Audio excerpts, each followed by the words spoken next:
Hello, ഇന്ന് നമ്മളൊരു chicken parts അറിയാം കേട്ടോ ട്രൈ ചെയ്യാൻ പോകുന്നത്. പാർട്സ് എന്ന് പറയുമ്പോൾ കോഴിയുടെ കഴുത്തെല്ലാം ഇട്ടിട്ടുണ്ടാവുക. അപ്പോൾ നമ്മളതെല്ലാം കൂടിയിട്ടാണ്. അതിനായിട്ട് പാർട്സ് എല്ലാം കഴുകി മാറ്റി വയ്ക്കുക.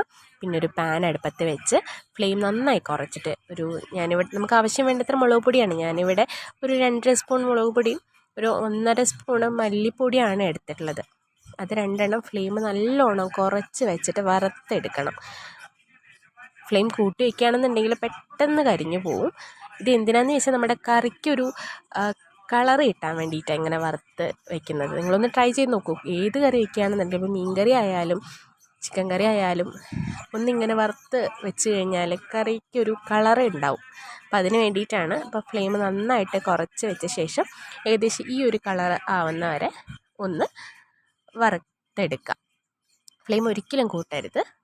കാരണം കരിഞ്ഞു പോവുക മാത്രമല്ല നമുക്ക് വീട്ടിലിരിക്കാൻ കൂടെ പറ്റത്തില്ല. അപ്പോൾ ഇത് മാറ്റി വയ്ക്കുക. പിന്നെ നമുക്ക് വേണ്ടത് കുറച്ച് കുരുമുളക്, പെരുംജീരകം, പട്ട, ഗ്രാമ്പു ഇതെല്ലാം കൂടെ എടുത്തിട്ട് ഞാനിവിടെ അമ്മിയിലാണ് അരയ്ക്കുന്നത്.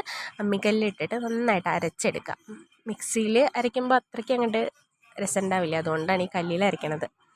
അപ്പോൾ അത് കല്ലിലിട്ടിട്ട് നല്ല പോലെ അരച്ചെടുക്കണം കേട്ടോ. ഈ പരുവത്തിൽ അത് അരച്ച് മാറ്റി വയ്ക്കുക. പിന്നെ വേണ്ടത് 2 സവാള കനം കുറച്ച് അരിഞ്ഞത്, പിന്നെ നമ്മൾ നേരത്തെ അരച്ച് വെച്ച പേസ്റ്റാണിത്. പിന്നെ 3 പച്ചമുളക്, ഇഞ്ചി വെളുത്തുള്ളി പേസ്റ്റ്, പിന്നെ ഒരു 2 വലിയ തക്കാളി.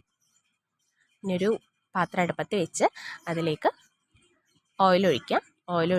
ഓയിൽ നന്നായി എല്ലായിടത്തും സ്പ്രെഡ് ആക്കുക. എന്നിട്ട് അതിലേക്ക് ആദ്യം കറിവേപ്പില ഇട്ട് കൊടുക്കുക. കറിവേപ്പില ഇട്ട് അതിൻ്റെ കൂടെ തന്നെ സവാള, നമ്മൾ നേരത്തെ അരിഞ്ഞ് വെച്ച സവാളയും കൂടെ ഇട്ടിട്ട് നന്നായിട്ട് വഴറ്റിയെടുക്കുക. അത് വഴണ്ടി വരാൻ വേണ്ടിയിട്ട് ഞാൻ ഒരല്പം ഉപ്പ് കൂടെ ചേർക്കുന്നുണ്ട്, പെട്ടെന്ന് വഴണ്ടി വരാനാണ്. എന്നിട്ട് നന്നായിട്ട് വഴറ്റിയെടുക്കുക. ഒരു ഗോൾഡൻ കളർ ആവുന്ന വരെ ഒന്ന് വഴറ്റിയെടുക്കണം. ഒരു ഏകദേശം ആകുമ്പോൾ അതിലേക്ക് നമ്മൾ എടുത്ത് വെച്ചിട്ടുള്ള 3 പച്ചമുളക്, നടുവേ കീറിയ പച്ചമുളക് കേട്ടോ, അതുകൂടെ ഇട്ടിട്ട് നന്നായിട്ട് വഴറ്റിയെടുക്കുക. പിന്നെ ഇഞ്ചി വെളുത്തുള്ളി പേസ്റ്റ് ആഡ് ചെയ്യുക. അതും അതേപോലെ തന്നെ അതിൻ്റെ കൂടെ മിക്സ് ചെയ്തിട്ട് വഴറ്റണം.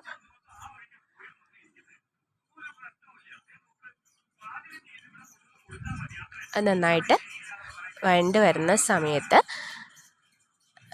കുറച്ച് മഞ്ഞൾപ്പൊടി, അതുപോലെ തന്നെ നമ്മൾ നേരത്തെ മുളക് പൊടിയും മല്ലിപ്പൊടിയും വറുത്ത് വെച്ചിട്ടുണ്ടല്ലോ, അത് അതിലേക്ക് ആഡ് ചെയ്യുക.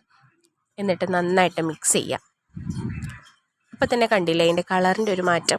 ഇതിന് വേണ്ടിയിട്ടാണ് ഞാനത് മുളക് പൊടിയും മല്ലിപ്പൊടിയും വറുത്ത് കോരിയത്.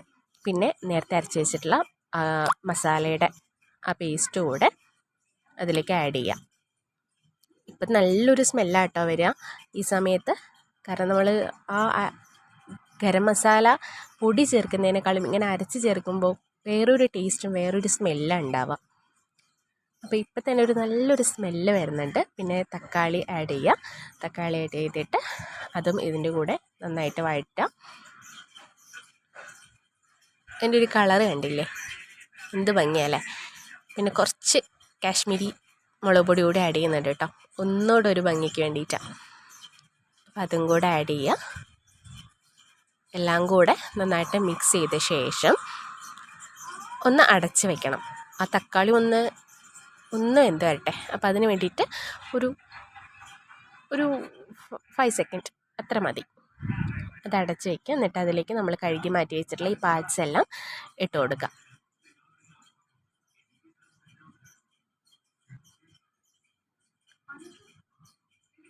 വെള്ളമെല്ലാം നന്നായിട്ട് കളഞ്ഞിട്ട് വേണം ഇടാൻ. കാരണം ഈ പാർട്സിൽ തന്നെ വെള്ളം ഇറങ്ങി വരും. നമുക്ക് നല്ല ഗ്രേവി ആയിട്ട് ഉണ്ടാക്കണം എന്നുണ്ടെങ്കിൽ നമ്മൾ കൈ കൊണ്ട് തന്നെ വെള്ളം എല്ലാം കളഞ്ഞിട്ട് അതിലേക്ക് ഇട്ട് കൊടുക്കണം. എന്നിട്ട് ആ മസാലയെല്ലാം നന്നായിട്ട് മിക്സ് ചെയ്യണേ. കുത്തി ഇളക്കരുത്, അടിയിൽ നിന്ന് കോരിയെടുത്ത് മിക്സ് ചെയ്യണം. എല്ലാം നല്ലപോലെ മിക്സ് ചെയ്യാം. എന്നിട്ട് ഈ സമയമൊക്കെ ആകുമ്പോഴേക്കും കറിക്ക് വേണ്ടിയിട്ടുള്ള ഒന്ന് ചൂടായ ശേഷം അതിലേക്ക് വേണ്ടിയിട്ടുള്ള ഉപ്പ് ആഡ് ചെയ്യാം. നമുക്ക് നമ്മുടെ ടേസ്റ്റിനനുസരിച്ചിട്ടുള്ള ഉപ്പ് ആഡ് ചെയ്ത ശേഷം ഒന്നുകൂടെ എല്ലാം മിക്സ് ചെയ്യാം.